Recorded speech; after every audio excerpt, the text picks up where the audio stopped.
আজকে সকালে যে কার মুখ দেখে ঘুম থেকে উঠেছি কে জানে, এত বেলা হলো একটা রুগীও আসতেছে না।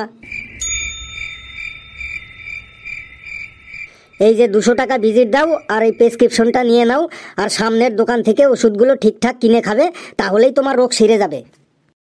কিন্তু ডাক্তার বাবু, আমাকে তো আপনি দেখলেনই না, আমার কি রোগ হয়েছে সেটা তো আপনি জিজ্ঞাসাই করলেন না, তাহলে কিসের ওষুধ লিখলেন? আমি 20 বছর ধরে রোগী দেখছি, তোকে দেখতে আর আমার বাকি নেই। আমার চেম্বারের এত বড় দরজা থাকতে তুই যখন জানলা দিয়ে ঢুকলি তখনই আমি বুঝে গেছি তোর চোখের রোগ আছে, তুই চোখে দেখতে পাস না। দেরি না করে যা, এই ওষুধগুলো কিনে খাগা, চোখ ঠিক হয়ে যাবে, টেনশন করার কিছু নাই। ধন্যবাদ ডাক্তার সাহেব। ডাক্তার বাবু, আমাকে আপনি বাঁচান, আমাকে বাঁচান। তোমার সমস্যাটা কি বলো? আমি 1 মিনিটের বেশি কোনো কিছু মনে রাখতে পারি না। তো এই সমস্যাটা তোমার কবে থেকে? কিসের সমস্যা? কার সমস্যা? কি সমস্যা?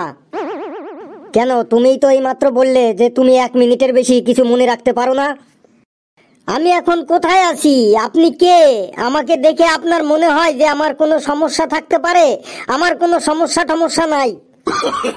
যাও, ভাগো এখান থেকে। কোথায় যাব? কেন যাব? কি করতে যাব? তুমি যাবে নাকি আমি আমার কম্পাউন্ডারকে ডাকবো? কম্পাউন্ডার? সে আবার কি? না কেটে পড়ি এখান থেকে। কে জানে রে বাবা, কম্পাউন্ডার আবার কি জিনিস। ভেতরে আসছি ডাক্তার বাবু। এসেই তো পড়েছেন, বলুন আপনার সমস্যা কি? ডাক্তার বাবু আর বলবেন না, আমার পেটে প্রচন্ড গ্যাস হয় আর ঘন্টায় 25-30টা করে পাদ দিই, কিন্তু আনন্দের বিষয় হলো আমার পাদে কোনো শব্দ নেই, কোনো গন্ধ নেই। আপনার সামনে এইটুকু সময়ের মধ্যেই আমি 7টা পাদ দিয়ে দিলাম। আপনি কিছু বুঝতে পেরেছেন? এই নিন, আমি 2টো ওষুধ লিখে দিচ্ছি, খেলেই ঠিক হয়ে যাবে। পাদের সমস্যা ঠিক হয়ে যাবে ডাক্তার বাবু। না, আপনার কান আর নাক ঠিক হয়ে যাবে। আপনি কানে কম শোনেন আর আপনার নাকের ঘ্রাণ শক্তিও কমে গেছে। এই ওষুধ 2টো খেলে আপনার নাক আর কান দুটোই ঠিক হয়ে যাবে। তখন আপনি আপনার পাদের গন্ধও শুনতে পারবেন, আবার পাদের শব্দও শুনতে পারবেন। থ্যাংক ইউ ডাক্তার বাবু। ভেতরে আসছি ডাক্তার বাবু। আসুন আসুন, বলুন আপনার সমস্যা কি? ডাক্তার বাবু, আমার সমস্যা হলো আমার মাথার চুল উঠে যাচ্ছে।